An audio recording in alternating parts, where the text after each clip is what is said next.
Hey, CJ, what's up, bro? The date is March 11th, 2019. I'm doing this video because I don't know if you don't get, you might have got the point of these videos is just so you can see my aspect of, there's always two sides of the story. One side, the other, three sides, one side, the other side, and then what really happened. So I've been calling, so I just always want to put my side, whatever.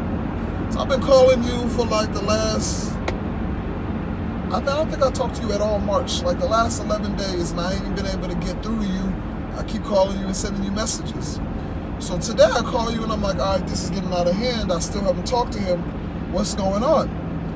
And you don't respond or whatever, so I hit your mom up and I say, hey, is CJ okay?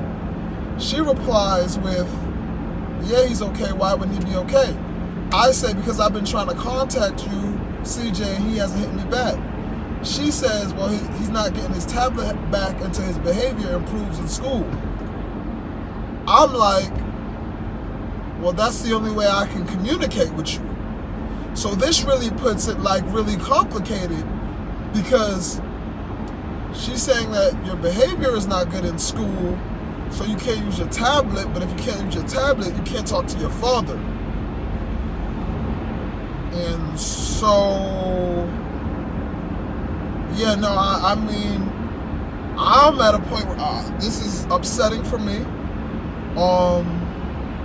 Another reason why it's upsetting for me is because in school, I was very, very, I don't want to say bad, but I didn't focus. I just was not the kid that was very focused and very quiet. I had a lot of issues. I got suspensions. I got detention. The school setting was not perfect for the way my mind works. I see a lot of those characteristics in you, and I understand that it's just hard. And with that being said, I know it's really hard for your mother to understand, because she was very the opposite of us. She was very quiet in school. She didn't have any problems from when we were together. I mean, I know a lot about your mom. She was a very quiet kid. Like sometimes, like the teacher didn't even know she came to class. Like that's how your mom is. So when your behavior, what you're doing, probably seems on another magnitude to her because it's so out of how she behaves. So I feel like sometimes it's like a little bit of a disconnect in understanding, because if you ain't never been through something, you can't really understand it. Like I imagine a lot of people was like, used to talk to me and be like, Chris, why you don't just act right in school? Why you can't just focus? Why you can't just listen? And they ain't understand because they ain't never lived this lifestyle or never had to deal with. I mean, I think some people's minds just move differently, and it's just harder for some people. So when outsiders is trying to understand that, it's really hard for them to understand that because they ain't never lived that. And I feel like that's where me and you connect. So like when I get a bad report from you, it's not even like, it's not even that I get mad at you. I'm just like, I understand, bro. Like I went through that. Nobody saying, why I gotta keep calling your name? Why you keep speaking out of turn? Why you can't just chill out? I done been through that, so I understand it more. And I feel like it's a real hard situation that your mom has never dealt with that, but she has to deal with that now in her child. And I definitely just don't understand this, like this aspect of well, he can't use the tablet because that's the only way you can talk to me. So maybe I need to tell her, like I need to talk to you on her phone.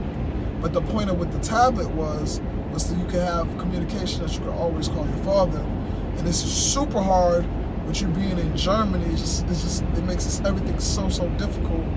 And I mean, the communication with me and your mom is not that well. I don't even know what the ETA date is for when you to get back. But I know they're gonna free your world one soon, so you coming home soon. And when you do, by home I mean the United States of America. And when you do, then everything will be a lot more easier. Like I could just at least get you a cell phone, or I could pick it up and just call you. You know what I'm saying? You don't even gotta have the internet on it. It could just be a regular cell phone. But at this point, we can't even do that because at the end of the day, it's right now it's like your tablet is your internet thing, so you got your games on it. So evidently she's keeping that from you too. You know what I'm saying? It's punishment. So mean, it is what it is. But I can't wait till you come back. Another thing too for the timing, because like every time when I try to hit you up, they got to be like early in the morning. Because I just got texted you and called her, and it's like 7:30 because the timing is off. So by midday, anytime that I would try to reach out again, it's like midnight for you, 1 o'clock in the morning. So this distance is like, it's pretty hard. But I mean, I feel like because you're pretty young right now, it shouldn't be a big factor. But I don't know. That's the thing about life. You don't know how it plays out. You don't know if this is gonna be, I don't know. What I do know is every day I just try to keep myself in the best position for you and to help you, and that's all I can do. My whole thing is that if you cannot be there for your kid, right, which that's obviously the number one thing is what you want to do is you want to be there for your kid. But if you can't be there for your kid, then what you need to do next is at least put them in a position where that when they do need your help, you can help them. And I believe that to be financial. Like, I believe if a parent can't be there for their kid, like, all right, that sucks, but okay, what's the next move?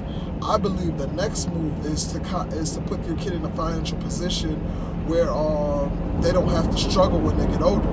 Because as much as I know you would love for me to be around you right now, what I know you won't have to love is to have to go down the path me and your mother went down. And that was the path of becoming an adult.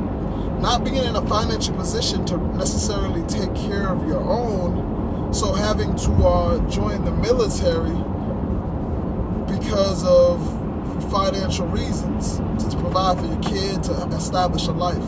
That's hard because I did that, and I know a couple cats that did that with me in the 82nd 3rd Brigade, that they didn't come home. So yes, it worked out for me, but that's not a gamble that I'm going to put you in a position that you got to take. And that's on everything that I love.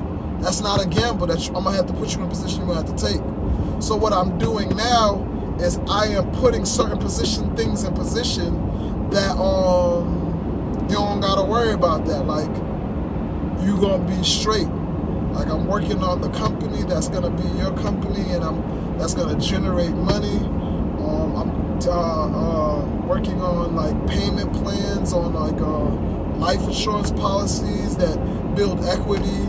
Like a lot of different things, financial tools that you'll be able to have. So it's not like, which not to knock my mother, which I love her to death. Like when I graduated from high school, she was like, "Yo, here's a car. It's a $500 car. I get you from point A to point B." I appreciate that very much, Mom. I love you. But I feel like what I'm going to do for you, CJ, is put you even in a more position. Because everybody be screaming, "Oh, you 18, it's time to leave your house," right? But put that person in a position that they can leave. Get them a dependable car. Pay for 6 months of their rent so that they can get a position where they can at least get a job. They can, if they want to go to school, like do that. So understand, CJ. And I mean, I'm marking my word. I mean, this is on tape. When you become of age, boy, you're going to be in a position where, boom, you got a car, you ain't got to worry about that. Car insurance, boom, Dad got that. Apartment, 6 months or a year rent, boom, Daddy got that. Hopefully, I'll be in a position that I own the house, so it's just like, hey, focus on you, boy. Do you. You know what I'm saying? That's what I'm also doing, too, is fixing my credit. Fixing my credit for you. Because when I get the house, it's for you and your brothers, you know what I'm saying? Your stepbrothers, because as you know what I'm saying, you're going to have some stepbrothers. But that's for y'all, for my kids. Nothing I do is for me. It's for you. So understand that, like, me getting myself right is so that when that house, oh yeah, I mean, it's still going to be real clear. When your name is right there on that deed, oh yeah, you know what Daddy did. You could talk about where Daddy was when he was in Germany and all of that, but we gonna know what Daddy did. I'm not about to be out here playing. I know I got a responsibility to take care of you. I know I owe you, and people don't even look at it like that. I feel like I brought you in this world. I owe you. Oh yeah, I'm gonna pay what I owe. Yeah, you're gonna be in a great position. I'm gonna pay what I owe because that was my responsibility, and because CJ, I don't know if you'll ever understand, bro, how I was a kid and I wanted a kid. When I was a kid, my mother always told me, like, you love kids. She could say she saw that I love kids, and I couldn't wait to have my son. I realized I really feel like I made the decision that I was going to name you CJ at the age of like 15. Mind you, you came like 10 years later, or maybe more than 10. Like 13 years later. I think I had you when I was like 28. You know what I'm saying? I was like, I'm going to have a junior. That's going to be my best friend. We're going to do everything together. We're going to ride. And that's the plan. It's still the plan. You going to Germany, like kind of took a couple time off of the time us being able to spend. I mean, last summer you came.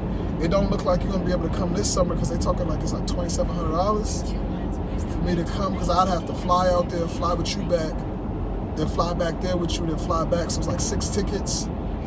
We ain't going to be able to do that this summer. You know what I'm saying? But hey, it's all love.